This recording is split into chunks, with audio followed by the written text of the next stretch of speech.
Santos, Laos, Prapi, laatnya ke Sudan, kali ini kami kali suka lagu. मेरा terluka di tindak aduh timbang terluka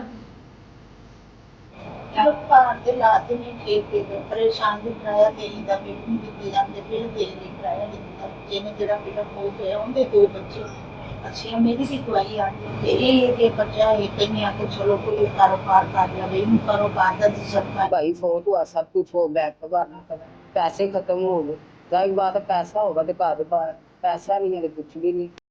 Ishan aunty जिनका हंसता बसता पैर बर्बाद हो गया। एक बेटा जो पढ़ा लिखा था, काम भी जानता था, अचानक बीमार हुआ और घर के हकीकी से साथ हुआ। उसके अपने दो बच्चे थे। घर की सिचुएशन ऐसे थे कि फाकों तक की नौबत किराया अदा नहीं कर पाए, बिजली का मीटर भी कर गया। वालिद साहब दिल के आर्जन मुब्तला है। इस घर को दोबारा से इनके पैरों पर खड़ा करना है ताकि इनके कुछ हालात बेहतर हो सके। ये एक सफेद पोश के हाथ से दावे करते हैं। पहले तो हालात ठीक थे लेकिन अब हालात खराब। उनकी मदद करनी है, थोड़ी सी मदद से खानदान अपने पैरों पर खड़ा हो सकता है। शऊर वेलफेयर फाउंडेशन एक रजिस्टर्ड इदारा पाकिस्तान भर में फलाही मंसूबों के जरिए इंसानियत की खिदमत कर रहा है।